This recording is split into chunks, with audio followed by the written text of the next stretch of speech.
민간인은 출입 금지라고 했지? 이 사람 누구야? 내 오빠야? 문재혁 중령이 비웃으며 박소연 중사의 가슴팍을 거칠게 밀어냈습니다. 찰나 이미 터져 있던 봉합 자국이 다시 벌어지며 소연의 눈가에서 붉은 피가 흘러내렸습니다. 그 옆 등산 모자를 푹 눌러 쓴 남자가 천천히 고개를 들었습니다. 야, 민간인 아저씨. 여기 군부대라고. 바로 그 순간 산 너머에서 군 헌병 차량의 사이렌이 울렸습니다. 검은색 SUV에서 내린 감찰실장이 외쳤습니다. 충성. 육군본부 인사참모장님 현장 도착했습니다. 문재혁의 얼굴이 하얗게 질렸습니다. 남자가 모자를 벗으며 낮게 말했습니다. 내 동생을 건드렸다고 들었다. 부대 전체가 얼어붙었습니다. 이 남자는 과연 누구일까요? 오늘의 이야기도 재미있게 시청하시고 좋아요와 구독 부탁드립니다. 지금부터 그 이야기를 들려드리겠습니다. 제15기 개화보병여단 제2대대 강원도 산골짜기 깊숙이 자리한 이곳에서 박소연 중사는 벌써 5년째 근무하고 있었습니다. 군수과 부사관으로서 그녀는 성실함으로 유명했습니다. 보급품 하나, 장비 하나 빠짐없이 챙기는 꼼꼼함. 상급자들도 인정하는 책임감. 하지만 그런 소연에게도 평온한 날들은 오래가지 못했습니다. 그해 봄 새로운 대대장이 부임했습니다. 문재혁 중령. 40대 중반의 그는 첫 부임식부터 묘한 분위기를 풍겼습니다. 낮게 깔린 목소리, 날카로운 눈빛. 부임 첫날 오후 문재혁은 군수과 사무실로 들어섰습니다. 소연이 경례를 올렸습니다. 충성. 군수가 박소연 중사입니다. 문재혁은 소연을 위아래로 훑어보더니 비웃음을 흘렸습니다. 여군이 군수 맞는 건 보여주기 행사지 뭐. 제대로 할 수나 있나? 소연의 얼굴이 굳었습니다. 하지만 그녀는 침착하게 대답했습니다. 최선을 다하겠습니다, 중령님. 문재혁은 책상 위에 놓인 서류철을 집어들었습니다. 페이지를 대충 넘기더니 소연의 얼굴 쪽으로 서류를 던졌습니다. 이게 뭐야? 보고서가 이 모양이야? 다시 해와. 서류가 바닥에 흩어졌습니다. 소연은 아무 말 없이 무릎을 꿇고 서류를 주었습니다. 그 모습을 내려다보던 문재혁이 말했습니다. 군대가 뭐 하는 곳인지 알긴 하나? 여기서 제대로 못하면 다른 데로 보내버릴 거야. 그날 저녁 8시. 퇴근 준비를 하던 소연의 휴대전화가 울렸습니다. 문재혁이었습니다. 중사, 지금 당장 사무실로 와. 보고 받을 게 있어. 밤 10시가 넘어서야 소연은 부대를 나올 수 있었습니다. 다음 날도 그 다음 날도 마찬가지였습니다. 야간 호출은 이제 일상이 되어버렸습니다. 부대 안 분위기가 달라지기 시작했습니다. 웃음소리가 사라졌습니다. 복도를 지나가는 병사들의 발걸음이 무거워졌습니다. 특히 소연이 있는 군수과는 더욱 그랬습니다. 어느 날 선임 원사가 조용히 소연에게 말했습니다. 중사, 너무 힘들면 말해. 내가 위에 얘기해 볼게. 하지만 소연은 고개를 저었습니다. 괜찮습니다. 제가 잘하면 되니까요. 그녀는 참는 것이 최선이라고 믿었습니다. 그러나 그것은 착각이었습니다. 문재혁 중령의 압박은 이제 막 시작에 불과했으니까요. 문재혁 중령의 괴롭힘은 날이 갈수록 심해졌습니다. 보급 창고에 먼지가 쌓였다며 소연을 질책했습니다. 이게 뭐야? 창고 관리가 이 모양이면 전투 물자는 어떻게 관리하는 거야? 사실 창고는 언제나 깨끗했습니다. 하지만 문재혁은 트집을 잡기 위해 일부러 먼지가 쌓인 구석진 곳을 찾아냈습니다. 회의 시간은 더욱 끔찍했습니다. 간부들이 모두 모인 자리에서 문재혁은 소연만 집중적으로 공격했습니다. 박소연 중사, 이번 달 보급 현황 보고해봐. 소연이 준비한 자료를 펼치려는 순간 문재혁이 말을 잘랐습니다. 아, 됐어. 이런 걸 중사가 해오냐? 수준이 왜 이래? 아직 보고도 시작하지 않았는데 말입니다. 주변 간부들은 모두 고개를 숙였습니다. 누구도 소연을 편들지 않았습니다. 어느 날 오후 문재혁은 병사들이 모두 있는 앞에서 서류를 소연의 얼굴 쪽으로 던졌습니다. 서류가 소연의 이마를 스쳤습니다. 이딴 식으로 일할 거면 여기서 나가. 내가 왜 이런 걸 봐야 돼? 병사들은 숨죽인 채 그 광경을 지켜봤습니다. 소연은 침착하게 서류를 주워 다시 자리로 돌아왔습니다. 하지만 그녀의 손은 미세하게 떨리고 있었습니다. 사적인 심부름도 시작됐습니다. 중사, 내 군화 좀 닦아놔. 내일 사열 있으니까. 중사, 차에 기름 넣고 와. 주말에 쓸 거야. 이런 것들은 명백히 규정 위반이었습니다. 하지만 소연은 거절할 수 없었습니다. 거절하는 순간 더 큰 보복이 올 것이 뻔했으니까요.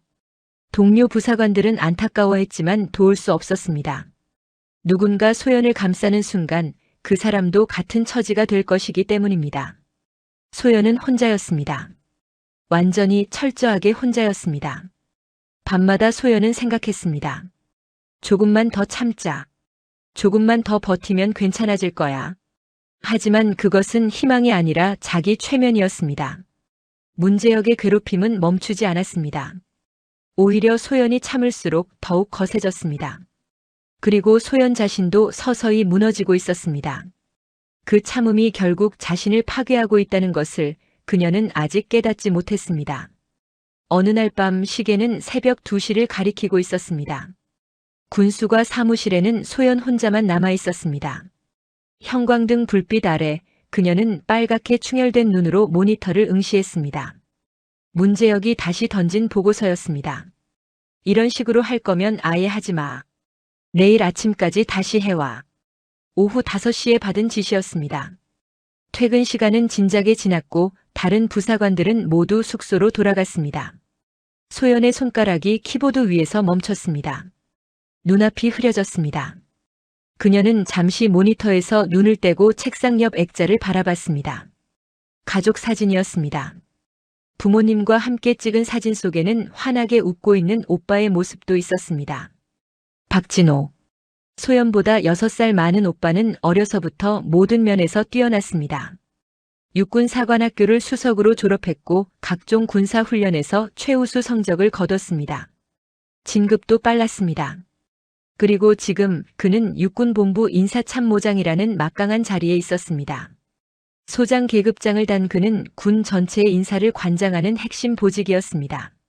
한마디로 박진호 소장이 움직이면 군 조직 전체가 움직였습니다. 소연은 그 사실을 잘 알고 있었습니다. 만약 오빠에게 이 상황을 말한다면 문제역 같은 중령쯤은 단 하루 만에 처리될 것입니다. 하지만 소연은 단 한 번도 오빠에게 도움을 청한 적이 없었습니다. 자존심 때문이었습니다. 나도 군인이야. 내 힘으로 해결해야지. 그녀는 언제나 스스로 문제를 해결하려고 했습니다. 오빠의 힘을 빌리는 것은 자신의 무능함을 인정하는 것 같았습니다. 하지만 소연은 천천히 손을 들어 자신의 얼굴을 만졌습니다. 거울이 없어도 알 수 있었습니다. 지친 얼굴, 다크서클, 체중 감소. 최근 들어 식사도 제대로 못하고 있었습니다. 잠도 깊이 자지 못했습니다. 악몽을 꾸었습니다. 문제역이 소리를 지르고 서류를 던지고 자신을 조롱하는 꿈. 소연은 조용히 입술을 깨물었습니다. 조금만 더 버티자. 하지만 그녀도 알고 있었습니다. 이렇게는 오래 버틸 수 없다는 것을. 언젠가는 무너질 것이라는 것을. 그리고 그 순간이 생각보다 빨리 찾아올 것이라는 것을. 컴퓨터 화면 속 보고서 글자들이 흐려졌습니다. 소연의 눈에서 눈물 한 방울이 떨어져 키보드를 적셨습니다. 하지만 그녀는 눈물을 닦고 다시 타이핑을 시작했습니다. 새벽 4시가 되어서야 소연은 사무실을 나왔습니다. 차가운 새벽 공기가 폐를 파고들었습니다. 그녀는 알지 못했습니다. 자신의 자존심이 박살나는 사건이 곧 벌어질 것이라는 것을. 그리고 그 사건이 모든 것을 바꿔놓을 것이라는 것을. 한 달 후 금요일 저녁. 부대 근처 고깃집에는 제2대대 간부들이 모여 있었습니다. 문제역 중령이 주최한 회식 자리였습니다. 테이블 위에는 소주병이 이미 여러 개 비워져 있었습니다. 고기 굽는 연기 사이로 문제역의 얼굴이 보였습니다. 벌겋게 달아오른 얼굴, 흐려진 눈동자. 그는 이미 상당히 취해 있었습니다. 자, 다들 잔 들어. 문제역이 소주잔을 번쩍 들어 올렸습니다. 간부들이 일제히 잔을 들었습니다. 하지만 한 사람만은 예외였습니다. 박소연 중사였습니다. 소연은 잔을 들지 않고 조용히 앉아 있었습니다. 물컵을 손에 쥔 채 고개를 살짝 숙이고 있었습니다.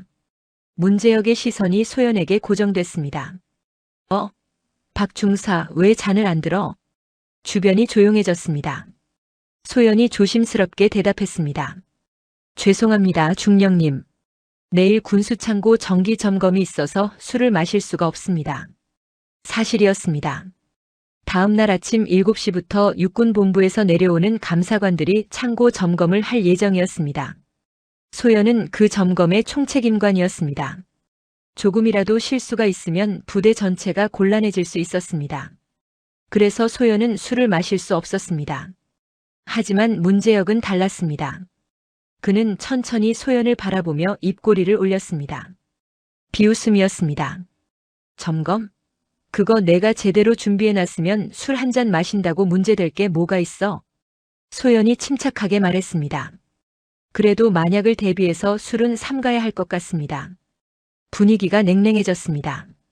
주임원사가 조용히 끼어들었습니다. 중령님, 내일 점검이 중요하니까. 원사님은 가만히 계세요. 문재혁이 날카롭게 말을 잘랐습니다. 그리고 다시 소연을 노려봤습니다. 박소연 중사. 예, 중령님. 대대장이 주는 술이 불경하냐? 문재혁의 목소리가 낮게 깔렸습니다. 위협적이었습니다. 소연의 등에서 식은땀이 흘렀습니다. 주변 간부들은 모두 고개를 숙였습니다. 아무도 소연을 도와주지 않았습니다. 아니, 도와줄 수 없었습니다. 소연은 천천히 고개를 들어 문재혁을 바라봤습니다. 그런 뜻이 아닙니다. 다만 내일 업무? 내가 일을 제대로 해놨으면 걱정할 게 뭐가 있어? 문재혁의 눈이 위협적으로 좁혀졌습니다. 그는 소주병을 집어들었습니다. 그리고 소연의 빈잔에 술을 따르기 시작했습니다. 자, 받아. 소연은 잔을 바라봤습니다. 투명한 소주가 잔을 가득 채웠습니다. 그녀의 손이 미세하게 떨렸습니다. 공기가 무거웠습니다. 모두가 숨을 죽이고 지켜보고 있었습니다. 소연은 알고 있었습니다. 이 순간 자신이 어떤 선택을 하든 좋은 결과는 없을 것이라는 것을. 하지만 그녀는 아직 몰랐습니다. 이 밤이 그녀의 인생을 완전히 바꿔놓을 것이라는 것을. 소연은 가득 찬 술잔을 바라봤습니다. 그녀의 마음속에서 수많은 생각이 스쳐 지나갔습니다. 마시면 내일 점검에 문제가 생길 수도 있어. 하지만 거절하면 지금 당장 문제가 생기겠지. 소연은 천천히 입을 열었습니다. 중령님, 정말 죄송하지만 저는 내일. 그 순간이었습니다. 문재혁이 갑자기 술잔을 집어들어 소연의 코앞에 흔들었습니다. 소주 냄새가 코를 찔렀습니다. 말대꾸 하지 말고. 내가 주면 마시는 거야. 문재혁의 목소리는 낮고 차갑게 깔렸습니다. 소연은 본능적으로 뒤로 물러났습니다. 하지만 그녀의 등 뒤에는 벽이 있었습니다. 피할 곳이 없었습니다. 중령님, 제가 말씀드리는 건. 닭. 문재혁이 손등으로 술잔을 세게 쳐버렸습니다. 술잔은 소연의 손을 스쳐 바닥으로 떨어졌습니다. 쨍그랑. 유리 깨지는 소리가 고깃집 안을 가득 채웠습니다. 술잔은 산산조각 났고 투명한 파편들이 사방으로 튀었습니다. 소주가 바닥에 흩뿌려졌습니다. 순간 고깃집 안이 조용해졌습니다. 고기 굽는 소리만 지글지글 들렸습니다. 간부들은 모두 숨을 죽였습니다. 주임원사의 얼굴이 창백해졌습니다. 하지만 아무도 입을 열지 못했습니다. 문재혁이 비웃으며 말했습니다. 아, 진짜 재수 없네. 그 손목 뭐야? 긴장한다고 덜덜 떨어? 소연의 손목은 떨리고 있었습니다.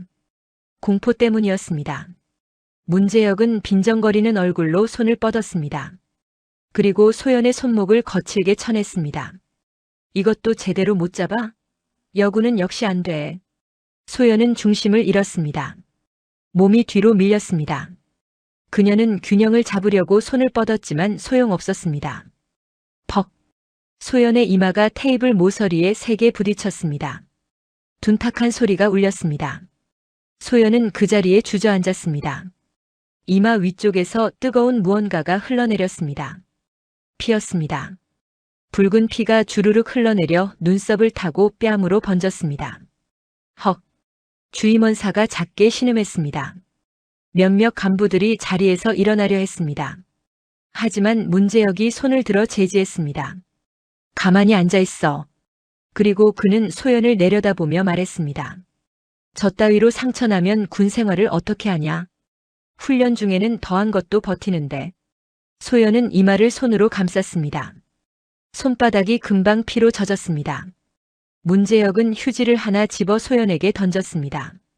의무대 가서 대충 붙이고 와. 그리고 내일 점검 제대로 안 하면 그때는 진짜 가만 안 둬. 완전한 무시였습니다. 사람을 다치게 해놓고도 사과 한마디 없었습니다. 오히려 협박이었습니다. 소연은 천천히 자리에서 일어났습니다. 휴지로 이마를 누르고 비틀거리며 고기집 문을 열었습니다. 차가운 밤바람이 얼굴을 때렸습니다. 피가 섞인 눈물이 흘러내렸습니다. 하지만 소연은 울지 않았습니다. 아니, 울 수 없었습니다. 그녀는 비틀거리며 부대 쪽으로 걸어갔습니다. 의무대로 가야 했습니다. 하지만 그녀의 마음은 이미 산산조각 나 있었습니다. 유리 조각처럼. 부대 의무대. 밤 11시가 넘은 시각이었습니다. 당직 군의관인 이준혁 대위가 소연을 맞이했습니다. 중사님, 어떻게 된 거예요? 소연은 대답하지 않았습니다. 그저 휴지로 이마를 누른 채 의자에 앉았습니다. 이 대위는 소연의 손을 천천히 떼어냈습니다. 피로 범벅이 된 휴지가 드러났습니다. 그리고 그 아래 깊게 찢어진 상처. 이 대위의 눈빛이 굳어졌습니다. 이건 이렇게 깊게 찢어지려면. 그는 소연의 눈을 똑바로 바라봤습니다. 중사님, 솔직하게 말씀해 주세요. 어떻게 다친 거예요? 소연은 고개를 숙였습니다. 넘어졌어요. 넘어져서 이렇게 됐다고요? 이 대위는 믿지 않았습니다. 그는 군의관으로서 오랜 경험이 있었습니다. 사고로 난 상처와 폭력으로 난 상처는 달랐습니다. 중사님, 이건 둔기에 강하게 부딪혀서 생긴 상처입니다. 테이블 모서리나 벽 같은 곳에 누군가 밀쳐서. 소연이 재빨리 말을 끊었습니다. 아니에요. 제가 술자리에서 실수로 넘어진 거예요. 그냥 실수예요. 이 대위는 한숨을 쉬었습니다. 중사님, 대위님, 제발 그냥 치료만 해주세요. 소연의 목소리는 떨리고 있었습니다. 하지만 그 속에는 단호함도 섞여 있었습니다. 이 대위는 더 이상 묻지 않았습니다. 그는 소독약과 봉합 도구를 꺼냈습니다. 많이 아플 겁니다. 참으세요.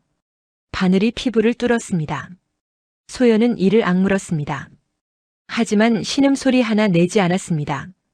육체적 고통보다 마음의 고통이 더 컸으니까요. 10바늘이 넘게 꿰맸습니다. 상처가 그만큼 깊었습니다. 봉합이 끝나고 이 대위가 말했습니다. 최소 일주일은 절대 안정이 필요합니다. 내일 점검은 다른 사람에게 맡기세요.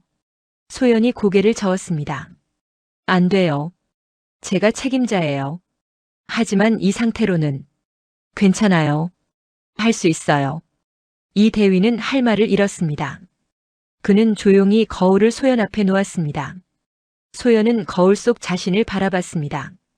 창백한 얼굴, 이마 위에 거지와 붕대, 그 아래로 비쳐 보이는 시퍼런 멍, 눈가에 다크서클.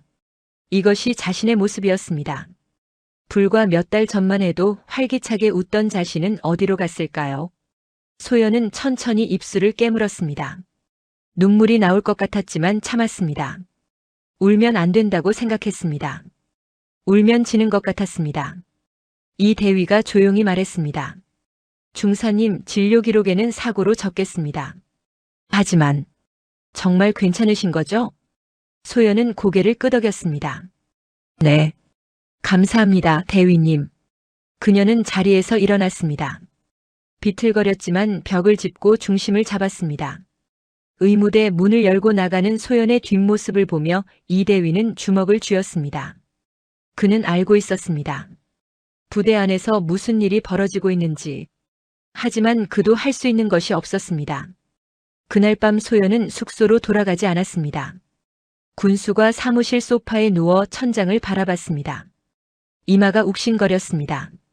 하지만 그것보다 더 아픈 것은 마음이었습니다. 새벽 5시. 소연은 일어나 창고 점검 준비를 시작했습니다. 거울을 보지 않았습니다. 자신의 얼굴을 보고 싶지 않았습니다. 그리고 그날 오후, 소연은 조용히 정기휴가 신청서를 작성했습니다. 더 이상 버틸 수 없었습니다. 집으로 가야 했습니다. 비록 아무에게도 말하지 않을 생각이었지만 적어도 집에서는 안전할 것 같았습니다. 하지만 소연은 몰랐습니다. 그 상처를 본 사람이 어떻게 반응할지, 그리고 그것이 모든 것을 바꿔놓을 것이라는 것을. 사흘 후 서울 용산구의 한 아파트. 박진호 소장은 거실 소파에 앉아 서류를 검토하고 있었습니다. 육군본부 인사참모장. 그의 어깨에는 2개의 별이 빛나고 있었습니다. 군 전체의 인사를 관장하는 핵심 보직이었습니다. 현관 초인종이 울렸습니다. 진호는 시계를 봤습니다. 저녁 9시. 이 시간에 누가 찾아올까? 문을 열자 예상치 못한 사람이 서 있었습니다. 박소연. 그의 동생이었습니다. 소연아? 하지만 무언가 이상했습니다. 소연은 캡모자를 푹 눌러 쓰고 있었습니다. 얼굴은 반 이상 가려져 있었고 고개를 숙인 채 서 있었습니다. 오빠. 소연의 목소리가 떨렸습니다. 진호의 눈빛이 날카로워졌습니다. 들어와. 소연이 조심스럽게 안으로 들어왔습니다. 진호는 문을 닫고 동생을 바라봤습니다. 왜 휴가 나온다고 연락도 안 했어? 그리고 그 모자는 왜? 그때 소연이 방으로 들어가려고 했습니다. 오빠, 나 좀 쉴게. 피곤해서. 잠깐. 진호가 소연의 팔을 잡았습니다. 소연이 움찔했습니다. 그 반응을 본 진호의 얼굴이 굳었습니다. 소연아, 모자 벗어봐. 오빠, 괜찮아. 그냥 벗어보라고. 진호의 목소리에는 더 이상 부드러움이 없었습니다. 명령이었습니다. 소연의 손이 떨렸습니다. 그녀는 천천히 모자에 손을 올렸습니다. 그리고 천천히, 아주 천천히 모자를 벗었습니다. 순간 진호의 숨이 멈췄습니다. 이마 위에 봉합 자국. 아직 다 아물지 않은 상처. 그 주변에 시퍼런 멍. 퍼런 빛이 눈가까지 번져 있었습니다. 마치 누군가에게 심하게 구타당한 것처럼. 진호는 말없이 소연의 얼굴을 살폈습니다. 군인으로서 그는 알고 있었습니다. 이런 상처가 어떻게 생기는지. 누구냐? 진호의 목소리는 낮고 차가웠습니다. 소연은 고개를 숙였습니다. 오빠, 아무것도 아니야. 그냥 실수로. 실수로 이렇게 되냐? 진호의 목소리가 높아졌습니다. 누가 했어? 누가 내게 이런 짓을 했냐? 오빠. 소연의 눈에서 눈물이 흘러내렸습니다. 그동안 참았던 모든 것이 무너져 내렸습니다. 미안해, 오빠. 내가 잘못해서. 소연은 그 자리에 주저앉아 울기 시작했습니다. 진호는 동생을 끌어안았습니다. 그의 두 눈은 차갑게 식어 있었습니다. 누군가 자신의 동생을 이렇게 만들었습니다. 그리고 그 누군가는 대가를 치러야 할 것입니다. 이름을 말해. 누가 했어? 소연은 떨리는 목소리로 대답했습니다. 문재혁. 문재혁 중령이야. 진호의 턱에 힘이 들어갔습니다. 그는 천천히 고개를 끄덕였습니다. 알았어. 이제 됐어. 그의 눈빛이 변했습니다. 자상한 오빠의 눈빛이 아니었습니다. 육군본부 인사참모장 박진호 소장의 눈빛이었습니다. 진호는 소연을 방으로 데려가 재웠습니다. 그리고 조용히 자신의 서재로 들어갔습니다. 책상 위에 놓인 전용 노트북을 켰습니다. 화면에 육군본부 전용 네트워크가 떴습니다. 진호는 키보드에 손을 올렸습니다. 그의 얼굴은 차갑게 굳어 있었습니다. 감정은 없었습니다. 오직 냉철한 판단만이 남아 있었습니다. 진호는 내부 메신저를 열어 타이핑했습니다. 6본 감찰실 청문감사관. 즉시 연결. 5초 후 화면에 답장이 떴습니다. 충성. 청문감사관 연결됐습니다. 문재혁 중령 제15기 개화보병여단 제2대 대장. 지난 3년간 모든 기록 전부 올려. 인사기록, 근무평정, 민원 내역 모두. 알겠습니다. 10분 내로 보고하겠습니다. 진호는 노트북 화면을 응시했습니다. 군은 그가 움직이면 즉시 움직여야 하는 조직이었습니다. 인사참모장의 지시는 곧 명령이었습니다.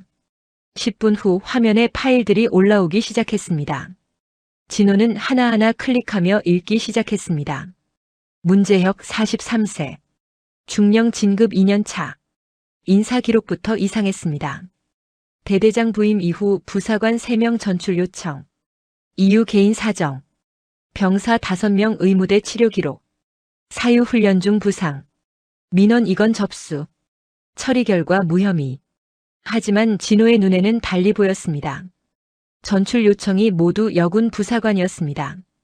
의무대 기록의 날짜가 모두 회식 다음 날이었습니다. 민원 무혐의 처리도 부실 조사였습니다. 진호는 계속 스크롤을 내렸습니다. 보급품 관리 기록에서 이상한 점이 발견됐습니다. 분기별 유류 소모량 15% 초과. 사유 동계 훈련 증가. 하지만 해당 분기에 동계 훈련 기록은 없었습니다.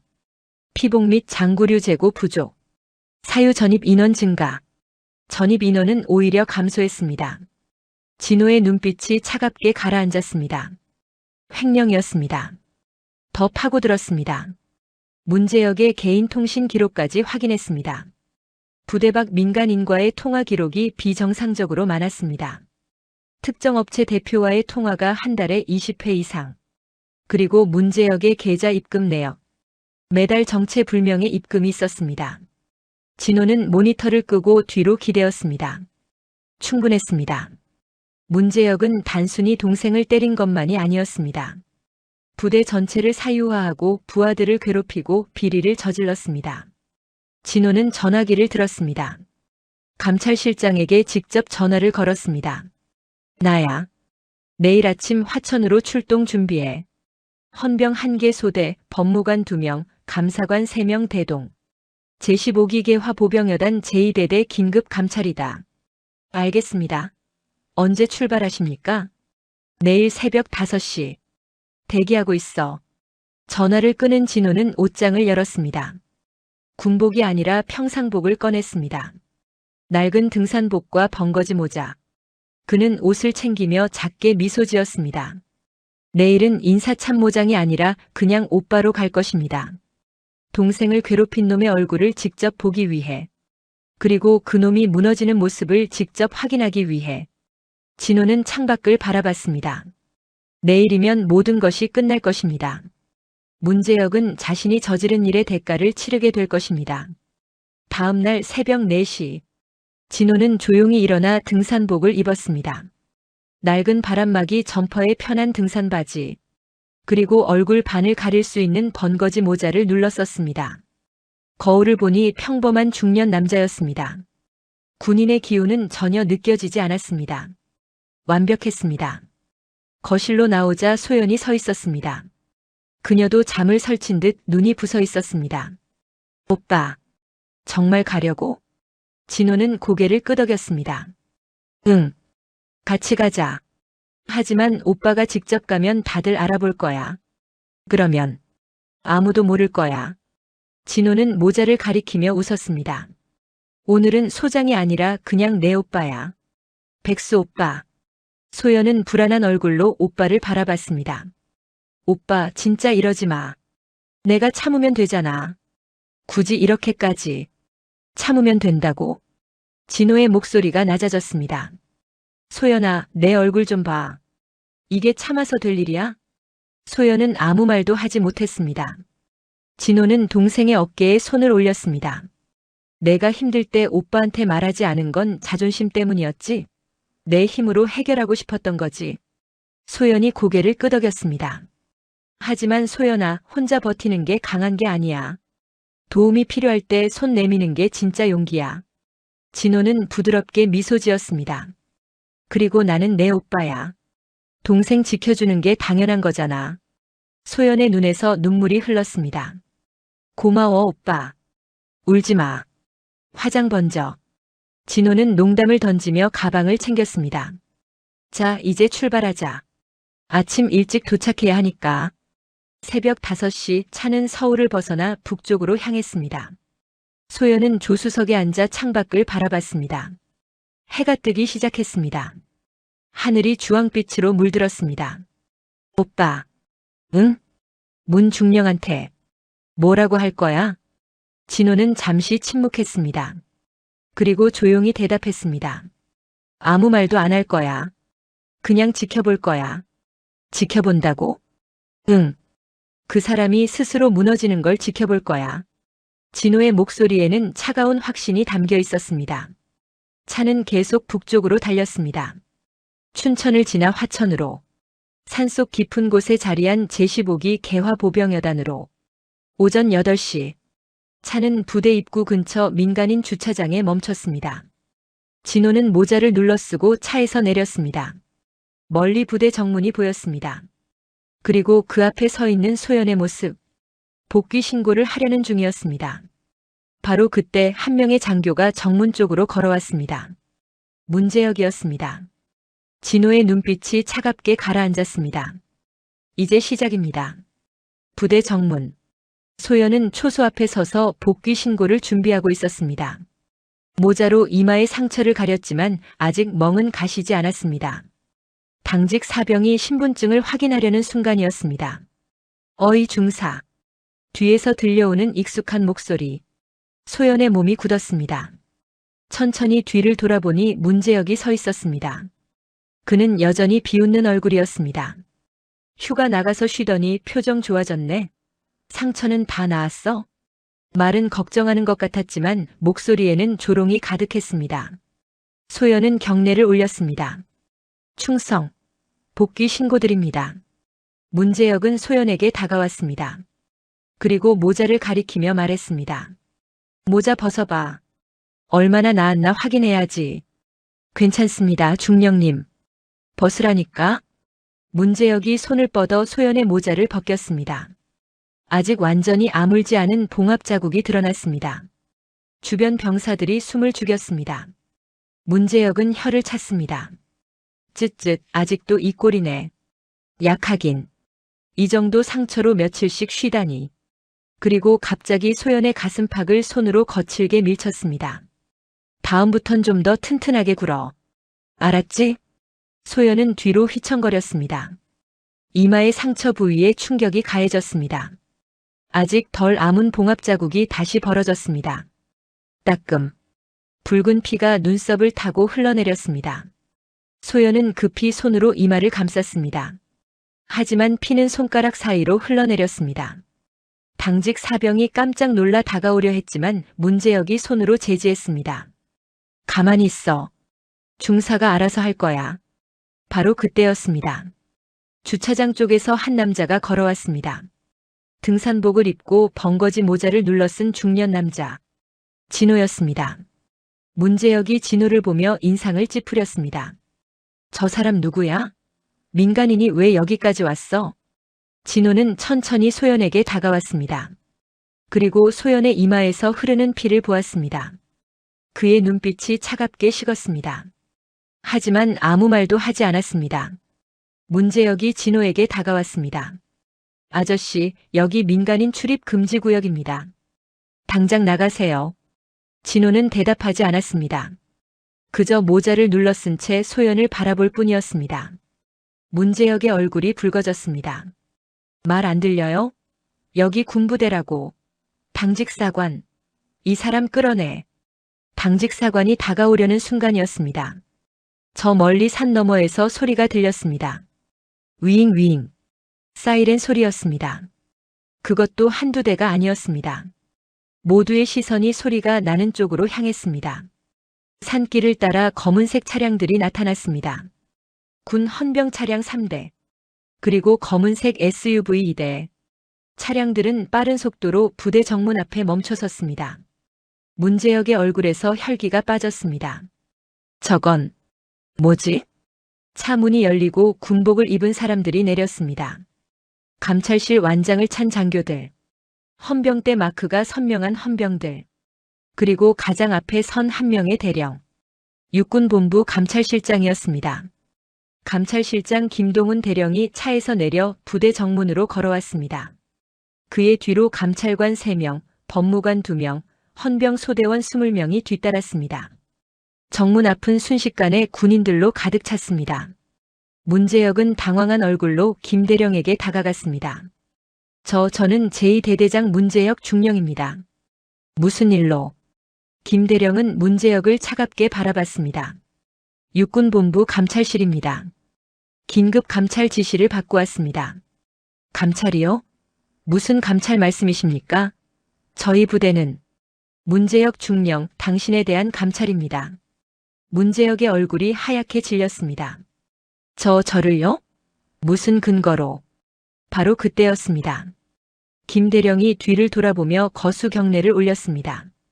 충성. 육군본부 인사참모장님 현장 지시 대기 중입니다. 순간 부대 전체의 공기가 멈췄습니다. 인사참모장? 여기에? 모든 시선이 한 곳으로 향했습니다. 등산모자를 쓴 남자. 아까 문재혁이 쫓아내려 했던 그 민간인. 남자는 천천히 앞으로 걸어 나왔습니다. 문재혁의 입술이 파르르 떨렸습니다. 아니, 설마. 남자가 소연 옆에 섰습니다. 그리고 천천히 모자에 손을 올렸습니다. 잠깐 아저씨, 당신 대체 누구야? 감히 어디서? 모자가 벗겨졌습니다. 순간 시간이 멈춘 것 같았습니다. 단정한 흰머리, 날카로운 눈빛, 그리고 등산복 안에 살짝 보이는 군복 어깨에 2개의 별. 소장 계급장이었습니다.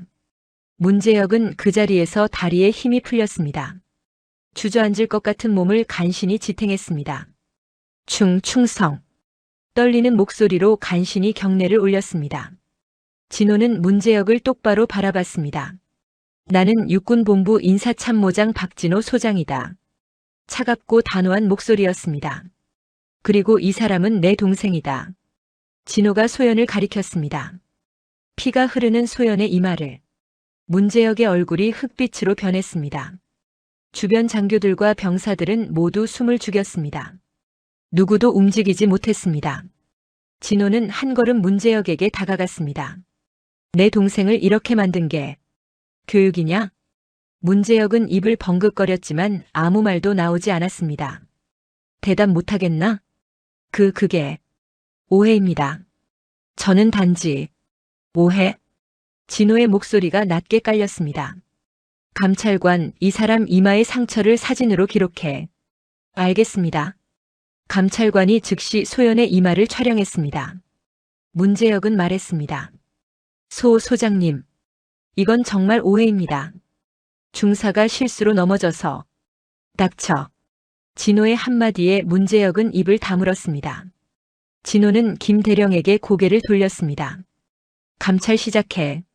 대대 전체를 뒤져.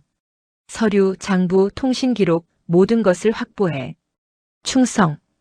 헌병들이 일제히 부대 안으로 들어갔습니다. 문재혁은 그 광경을 멍하니 바라봤습니다. 모든 것이 끝났습니다. 자신의 세계가 무너지고 있었습니다.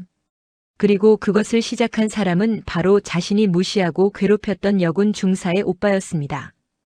부대원들은 숨조차 제대로 쉬지 못했습니다. 공기가 얼어붙었습니다. 진호는 소연에게 말했습니다. 의무대 가서 치료받아. 네, 오빠. 소연의 목소리는 떨렸지만 안도감이 섞여 있었습니다. 드디어 끝났습니다. 긴 악몽이 끝나고 있었습니다. 감찰팀이 제2대대 건물 안으로 쏟아져 들어갔습니다. 군수과 행정실, 대대장실 모든 곳이 수색 대상이었습니다. 헌병들은 서류처를 하나씩 꺼내 확인했습니다. 법무관들은 컴퓨터를 압수했습니다. 문재혁은 대대장실 앞에 서서 그 광경을 지켜봤습니다. 얼굴은 창백했고 손은 떨렸습니다. 진호는 팔짱을 낀 채 조용히 서 있었습니다. 김대령이 다가와 보고했습니다. 소장님, 군수과에서 이상한 장부가 발견됐습니다. 가져와봐.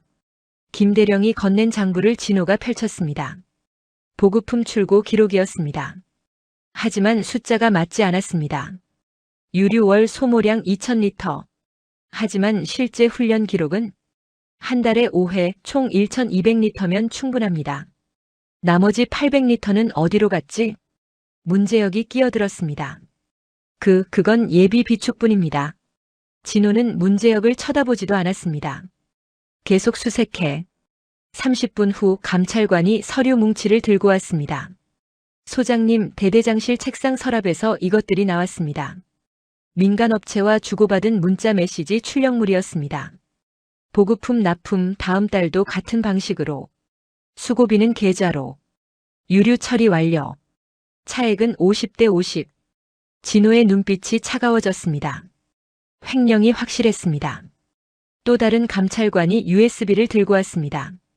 컴퓨터에서 삭제된 파일 복구했습니다. 도박 사이트 접속 기록이 있습니다. 도박? 네, 최근 6개월간 총 300회 이상 접속했습니다. 문제역의 얼굴이 더욱 하얗게 변했습니다.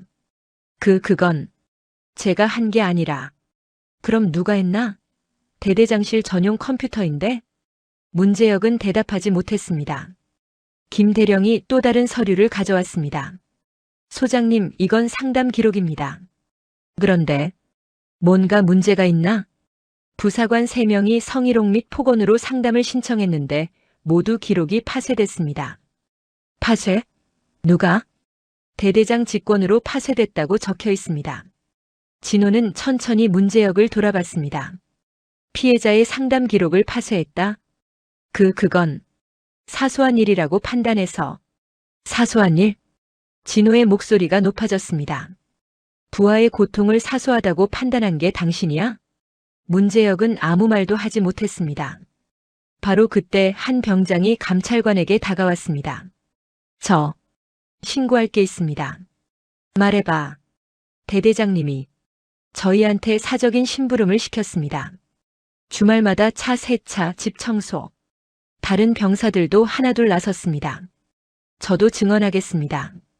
대대장님 개인 물품 구매를 강요당했습니다. 저희 분대원도 야간에 사적인 업무를 시켰습니다.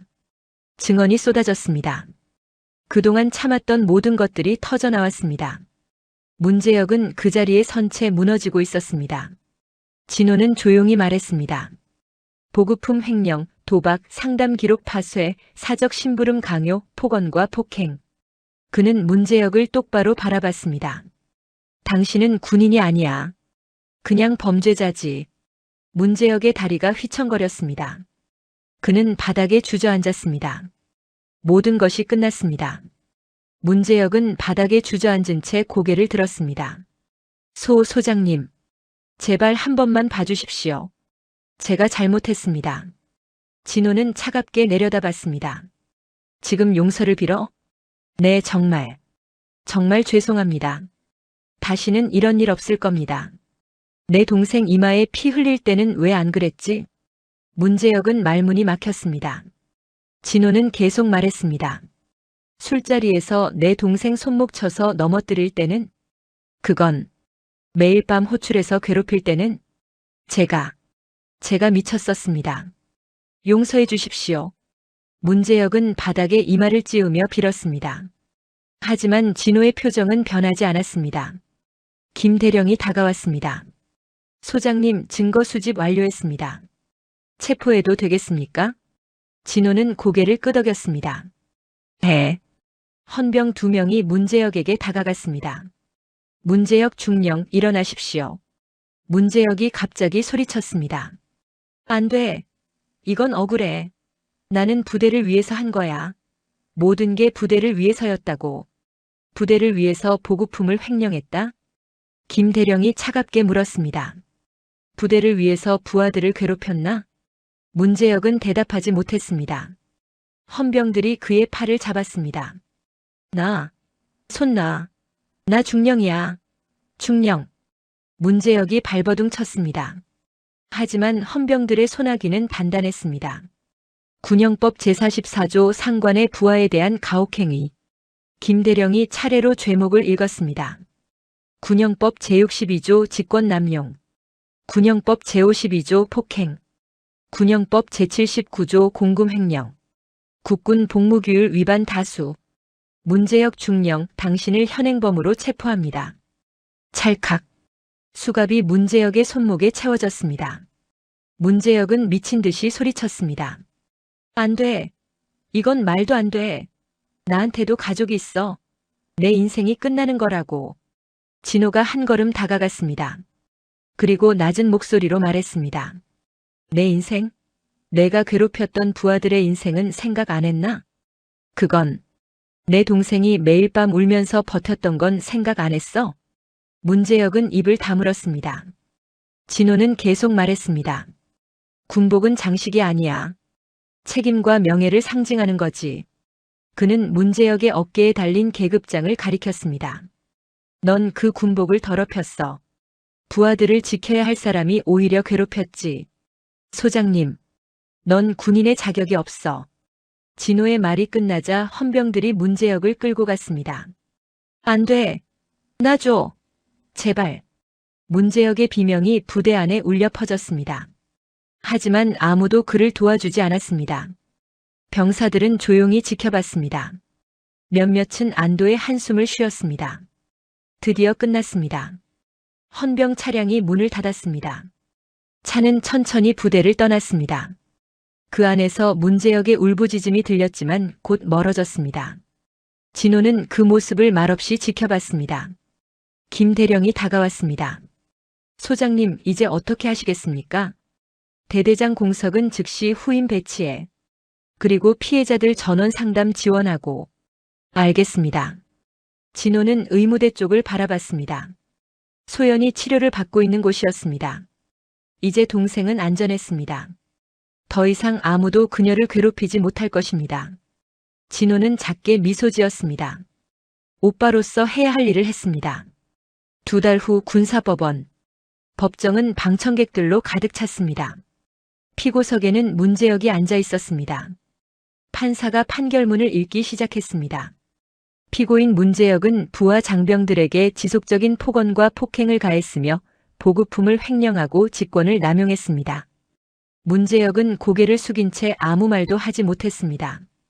특히 여군 부사관에게 가한 폭행은 명백한 범죄 행위이며 이는 군 기강을 심각하게 해쳤습니다. 판사의 목소리가 법정에 울렸습니다. 본 법원은 피고인 문재혁에게 징역 3년을 선고하며 군에서 파면합니다. 또한 향후 5년간 공직 취업을 금지합니다. 판사가 망치를 내리쳤습니다. 문재혁의 어깨가 무너졌습니다. 그는 그대로 고개를 떨구었습니다. 모든 것이 끝났습니다. 중령 계급도 군 생활도 모든 것이 사라졌습니다. 법정 뒤편에 앉아있던 소연은 그 모습을 조용히 지켜봤습니다. 복잡한 감정이 밀려왔습니다. 분노도 안도감도 그리고 약간의 슬픔도 섞여 있었습니다. 옆에 앉은 진호가 동생의 어깨에 손을 올렸습니다. 괜찮아? 소연은 고개를 끄덕였습니다. 응. 이제 정말 끝난 것 같아. 그래. 이제 새로 시작할 수 있어.